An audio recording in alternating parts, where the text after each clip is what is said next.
right, hello and welcome to another episode of Letters from Camp. Tonight, I am pleased to be joined by two very special guests, Paul and Mary Kate Megan. How are you guys doing tonight? Pretty good. Good, how are you? Fantastic, fantastic. So, uh, if you've been to camp in the past 20 or so years, you know Paul and Mary Kate.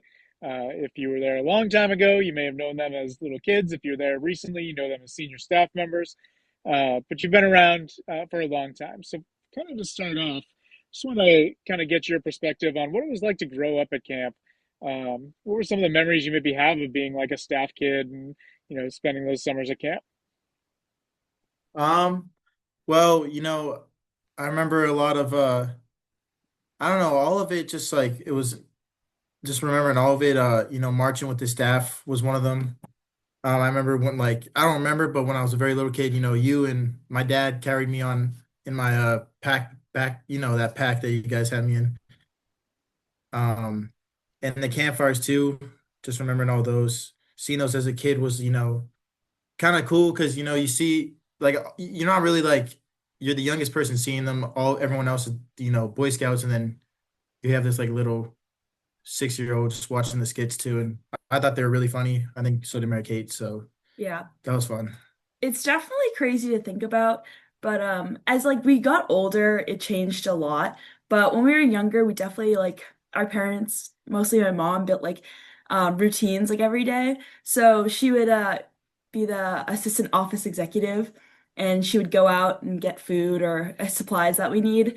And a big thing that I remember is going out of camp and doing those errands with her, and then coming back and being like, finally I'm done with shopping. But also that was just a big part of my everyday life when I was young. And then as I got older, and Paul too, we were given like free range. So we just would walk around the camp, just show up at different merit badge periods just to say hi, maybe help out a little bit. But it was pretty wild, and you never expected when we were gonna show up, but we did. Yeah, I remember a frequent radio call kind of around 5:30 every night would be to find out what area you were in, where you were, so, Yeah, get ready for dinner. Yeah. yeah, right. Yeah. In that backpack, yeah, you both spent time in the backpack. That was Yeah, Yeah. great. So, yeah. but, yeah. Um, and in your family, you have a pretty long camp history. Not only your mom and dad, but your grandparents, uncles. Uh, when did you kind of know you wanted to work at camp, and kind of what kind of drove that? I feel like just growing up and falling in love with camp helped a lot, but also seeing how much my parents and my grandparents and my cousins all loved camp too. I know when we were younger, our two cousins also worked at camp. My other cousin was across the lake at Walklow. My aunt worked as a nurse at Walklow. And just being around family and having like a sort of connection and tie back to camp was such a big thing. And I just loved it from the start. So I knew why not just keep doing it. Yeah, I think similar to that, I kind of knew when I was a kid, like, when I could even start thinking, I knew I was going to work at Wanocksett someday. So, and it's been fun when I was a kid, and even being on staff, it's Yeah. been like the time of my life. So Yeah, it's been it's awesome. been awesome. Yeah. So, what for maybe those who don't know, kind of what areas have you guys worked in your camp staff career? So I started my CIT year was 2021. I was 15. I was planning on CITing 2020 when I was 14, but COVID happened, and then I had the option to either staff or CIT, and then I kind of just chose CIT because I always wanted to live the experience of a CIT, so I did that. And then I staffed at I worked at the waterfront when I was 16 and 17. That was 2022 and 2023, and then these past 2 years I was working as a ranger, assistant ranger. So yeah. Yeah, so I CIT'd back in 2022, and then I worked in Trading Post as Trading Post manager in 2023 at 15.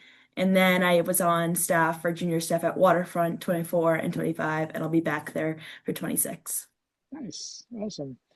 Um, all right, so I don't know if you've heard this, but your dad is a bit of a character. He's a unique Right. Definitely. personality.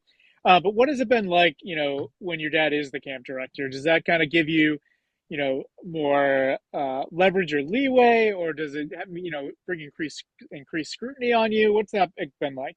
I feel like my dad being the camp director has just been like a bunch of different things combined. But a big thing for me growing up was that I almost feel like I had a bunch of like older sisters and brothers looking over me because they loved my dad, they knew my dad, and they really looked up to him. And like we were his babies and little kids. So all these staff members looked over us, made sure we were safe, and really knew the drill about everything. But I do remember, and it still happens today, everyone comes up to me and is like, "Oh my gosh, I know your dad," and I don't know who they are, and they're like, "I remember you from when you were two," and I'm like, "Yeah, that's me." So it's like it's crazy, but yeah, Yeah, it's definitely weird having him as the camp director while like we've been staffing. It's weird to have like your boss, be your dad and having like he's always watching over you and you just gotta I don't know, it's weird, but even before, I staffed, uh it was very it was pretty odd and but I really liked it, I kind of got to see how he like works and how the machine was run and it's pretty special, yeah. yeah, Yeah. And it comes with privileges too, getting into the campfire before, anyone Yeah. else. yeah, Yeah. for sure. Um, Yeah. all right, so let's talk about some of our lightning round categories.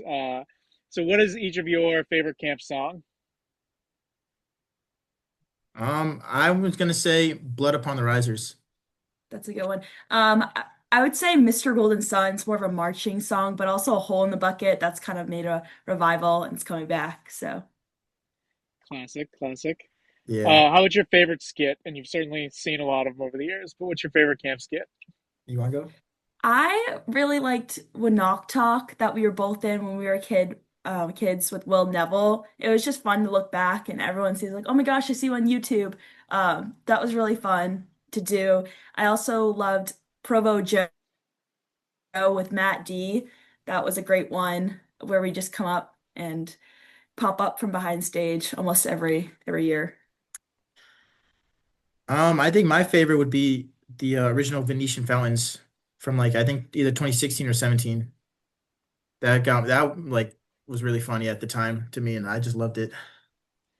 Yeah, I just remember with the Knock Talk, Will Neville would always do this intro about like how he knew Kesha and things like that. And Yeah. like after the fire, a scoutmaster came up to him and was like, "You really know Kesha?" And he's like, "No." It's just, but Yeah. yeah, Yeah, I remember classic. that. That was funny. Yeah. How about your favorite meal? Um, I was kind of stuck on this question, but maybe the turkey night probably. I was gonna say that the Thanksgiving night, or I like the Italian night. Yeah. I also really like Friday night pizzas, but that's a that's a bonus. Yeah. What's your favorite place in camp? Hmm. I think I would have to go with probably the Ranger Shop. It's pretty chill place down there. I would say either waterfront or chapel. I just know, like growing up at the waterfront, my brother and I would always take our Jeep, like our little toy Jeep, blue, all the way down to the waterfront every day for a free swim. And actually, that's where I learned to swim. So it's just like everything ties back to the waterfront. Great place. Yeah, Waterfront too. I liked a lot. Definitely Yeah. Chapel too. We would always go to Chapel to like the rocks, and we had this thing called the Rocky House where like we just think we would make made up like we had a house in like the woods like where the rocks are at Chapel, and like I don't know. That's just where we played when we were kids, but Yeah. it was fun. Yeah, that Jeep was awesome. I Yeah, love the Jeep was. It got beat up though. Yeah, Yeah. yeah. Um, anyone you want to shout out for being like a mentor to you or a role model as you were kind of coming up as a staff member? I would say a lot of the nurses at camp, a lot of the times I'd spend a lot of time on the nurses' porch or just hanging out with them. They were just such great people, and they'd always look over me and always be there to like help out when I was a kid. Katrina was one, Nora Ann. I know Jenna Sussman helped out a little bit. But yeah, as I got older, I just more and more people stuck with camp and like have some are still there now. But yeah, they've really helped me be the person I am at camp. Um, I think I don't know if I have a specific person, but um, I definitely know like more like when I was a kid, pre-COVID, like um, like Zach Rostab, and then Algren too, and then like kind of just like Ross Reynolds too, my cousin Brendan, kind of those guys. Yeah. Um, and then even like you and like admin, you were Yeah. definitely a big part when I was a kid. Andrew Collins, really Yeah, key. Will Neville too. I think all Yeah. those guys, just big mentors showed us like what camp was about, and really like you guys gave us like a good childhood, so Yeah. it was awesome. And what are you both kind of up to now? Where are you at? What are your plans? What are you interested in doing? So currently I'm a sophomore at UMass Amherst, studying environmental conservation. And then this coming summer I'll be working as a ranger again at Wanocksett, and you know don't really know what I'm gonna do yet in the future, but still thinking about it. So it's kind of where I'm at. Yeah, I'm a senior at Dedham High School, so I'm currently in the college application and hearing back process. So I'm not sure where I'm going, but I know I'm going to be at camp this summer. I'm super excited. I'm looking to do biology, maybe do the healthcare field or more research end, but I'm not too sure yet. I have 4 years to figure it out. So, yeah. Yeah, so all those nurses influenced you going Yeah. into the healthcare Yeah. side. Not nursing though, so it's weird. Yeah, Yeah. yeah, that's great. Any kind of final comments? Anything you wanted to share before we wrap up?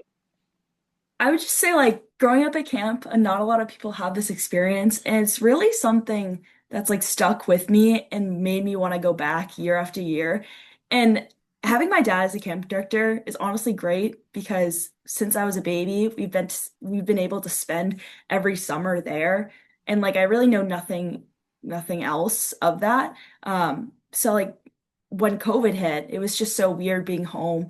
Because it's really all we've known. So Yeah, I can't imagine not being there in the summer. And sometimes when I come home for trips or little brief periods, like, whoa, like this is like it almost feels like camp's like a alternate reality and what happens there isn't really going on, but it is.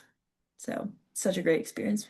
yeah, definitely a privilege to be there your whole life, and I think we can both say it definitely made us a better person. So Yeah. it was awesome. Yeah, Yeah, that's great. Well, we've done, I don't know, 30 something episodes of Letters from Camp. You are the first guests who I was a babysitter for, so that's been good. that's funny. But yeah, thanks for your insight and sharing. And to all our viewers, make sure you tune in to each and every episode. Hit that like and subscribe button, as Yep. I think that's what you're supposed to do. But yeah, thank you, Paul and Mary Kate. Thank All you. right, thank you.